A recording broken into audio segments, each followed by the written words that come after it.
boss, welcome back sa ating YouTube channel. So for today's video, mag 5 years na itong Mirage natin. So test natin kung ganun pa ba siya katipid. So max kong nakuha dito is 25 km per liter. So biyahe tayong Bacolod City from Dumaguete. Tapos first click full tank tayo. So yun yung napakarga natin. So pag uwi natin balik Dumaguete mamaya, full tank ulit para full tank method tayo.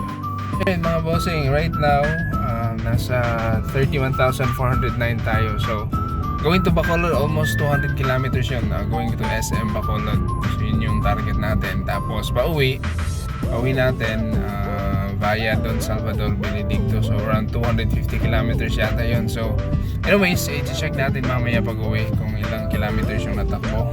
So right now 31,409 odo natin. So see you later mga bossing. Alright mga bossing, so we're finally here in SM City Bacolod.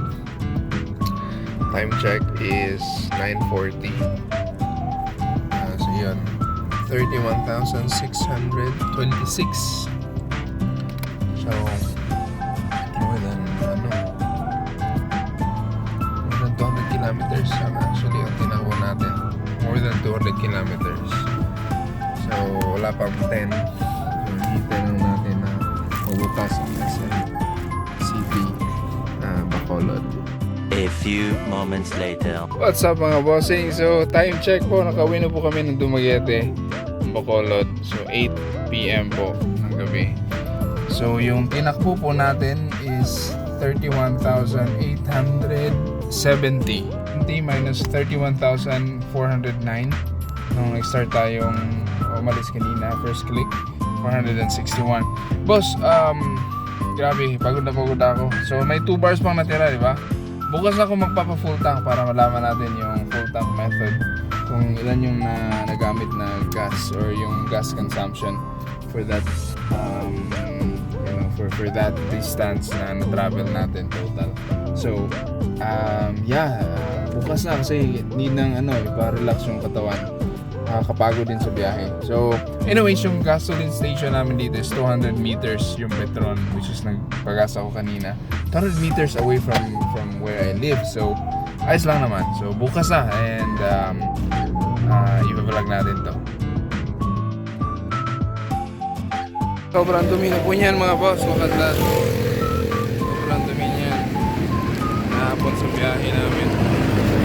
So ngayon natin malalaman yung gas consumption ng ating Mirage, kung matipid pa ba siya.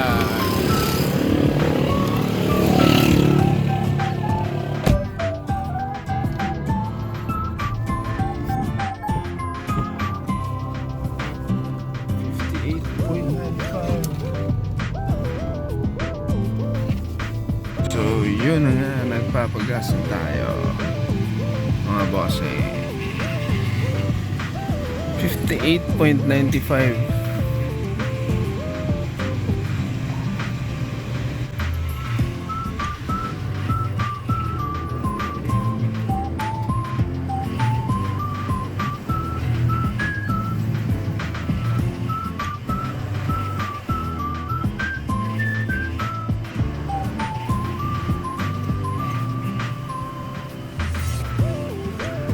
Yeah, 1,019 liters. 20.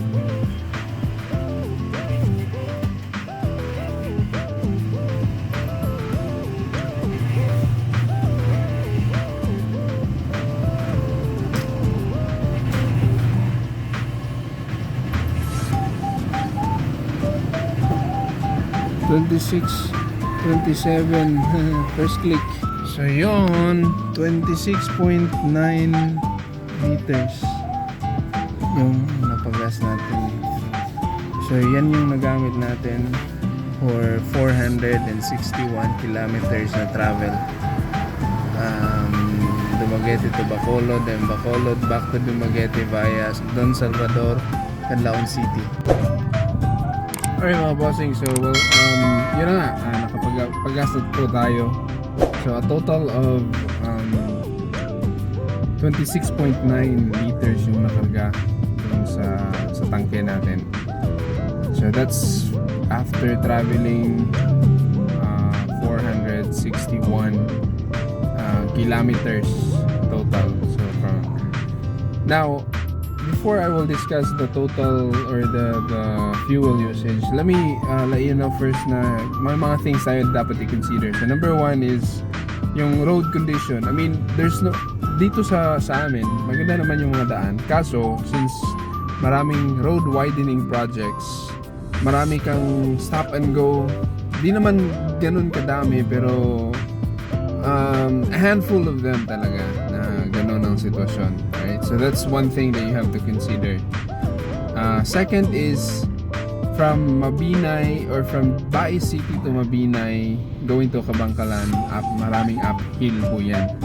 So uphill po yan. Di naman ganun ka uphill, pero talagang di pwedeng naka ka lang 2,000 RPM at third gear para makaakyat. So to gain more power para sa engine, para di ka mabitin, so of course you have to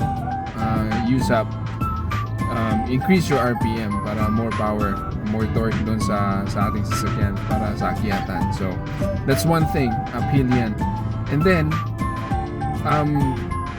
from Dumaguete to Bacolod, I think nag 2 bars deduction kasi 8 bars yung sasakyan natin, di ba? So yung 2 bars na deduct lang siya pagdating namin mismo doon sa SM. So minus 2 bars na, so balik 6 bars na lang yung natira.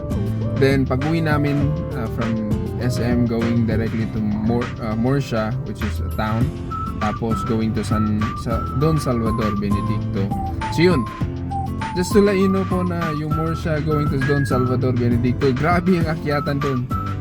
Kung akyatin doon sa Mabinay, grabe yung mas akyatin yung sa Don Salvador Benedicto. So grabe yung dapat talaga always low gear ka. Di naman sa low gear na second gear, at first gear lang, di naman. Third gear kaya naman, basta nakapagbuelo ka. So again, like I said earlier, dapat more than 2,000 RPM yung ibibigay mo sa sasakyan mo. So diinan talaga yung gas. So walang tipid-tipid sa akyatan. So yun, walang problema, di tayo nabitin. Grabe, napaka-smooth ng takbo natin. Walang problema yung sasakyan, kayang-kaya naman, walang problema. So right now, after the full tank method, so 17.137, so 17.14 kilometers per liter yung calculation natin. So with that usage, to be honest, first time kong after 5 years, first time kong na-experience yung ganun na usage. Kasi maraming akyatan, grabe yung akyatan natin. So kasi nung travel to Cebu, wala nang ganung mga daan eh. Kaya nakuha natin yung 25, tsaka maintain natin yung 2,000 RPM. Pero dun sa travel natin, especially Morsha to Don Salvador to Canlaon, grabe, more than 2,000 talagang RPM ang kailangan mo para sa akyatan. So anyways, yun lang po, 17.14. So kayo na pong bahala. Para sa akin, matipid pa rin siya, especially yung akyatan. So hopefully masubukan naman natin yung full tank method, pero this time pupunta tayo doon tayo sa daan na walang akyatan. So next time naman, yun yung i-vlog natin. So full tank method po ito with uphill na mga daan, 17.14 kilometers, Mirage hatchback 2018 model. Alright, salamat po sa mga boss sa panonood ng aking YouTube channel. Please don't forget to subscribe to my channel as well, and see you on my next vlog.